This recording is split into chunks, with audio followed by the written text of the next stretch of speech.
Hey guys, dekat tandas rumah korang ada lipas tak? Mestilah ada kan? Orang-orang kaya punya rumah pun mesti ada lipas punya dekat tandas rumah diorang. Tapi sebenarnya kalau korang nak tahu, lipas ni sebenarnya geng-geng SCP juga. Okey, cerita dia macam ni. Pada satu hari tu, ada seorang pekerja SCP ni, dia kena masuk dalam tandas dekat dalam bangunan SCP. Masa dia nak masuk dalam tandas tu, dia rasa seram lah kan? Yalah, sebab dalam bangunan SCP semuanya bahaya. Lepas tu tiba-tiba ada suara doktor SCP daripada radio dekat situ. Dia cakap, apa lagi? Masuk Samsung So bila orang tu start masuk dalam tandas tu je, tiba-tiba pintu tandas tu tertutup sendiri. Orang tu terkejut lah kan, tiba-tiba pintu tertutup. Dia pun terus cakap dekat doktor tu. Dia cakap, alah doktor, agak-agak kalau nak tutup pun bagi tahu bukan saya yang buat. Bila dah jadi macam tu, orang tu pun rasa seram lah kan. Dia tahu kalau benda macam ni mesti ada benda bahaya punya. Dia pun try lah nak buka pintu tu, tapi tak boleh. Dia buka kuat-kuat, dia tarik kuat-kuat, still tak boleh. Lepas tu tiba-tiba doktor tu cakap, Jap, biar saya buka. Bila doktor tu nak buka je, still tak boleh juga buka pintu tu. Doktor tu pun cakap, awak tunggu dekat dalam jap, saya cari technician dekat luar untuk buka pintu ni. Awak tunggu je. Lelaki tu pun terus rasa patah harapan. Dia rasa sedih sebab dia rasa macam dia nak mati. Tiba-tiba lelaki tu terfikir, dia rasa macam,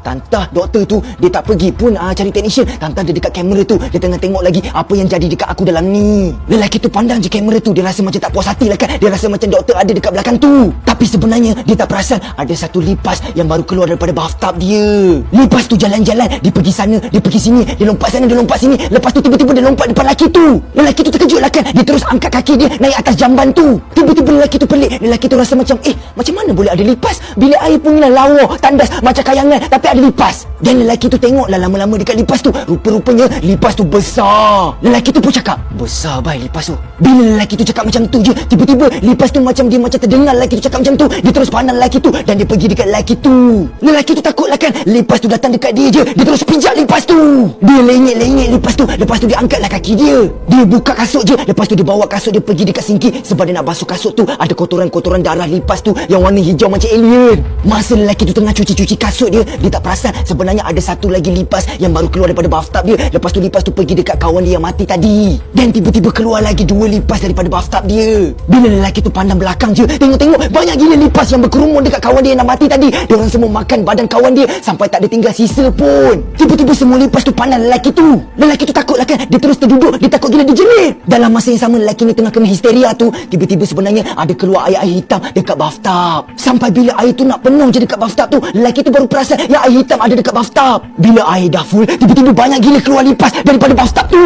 Semua lipas bermaharajalela dalam tu. Semua pergi sana pergi sini, beribu-ribu lipas dalam tu. Sampaikan lelaki tu terkedu dekat atas jamban tu. Dia tengok je, dia macam tenganga. Tapi lelaki tu rasa selamat. Sebab apa? Atas jamban tu lipas tak boleh nak naik. Sebab apa? Jamban tu licin. Lelaki tu pun terus berdiri atas jamban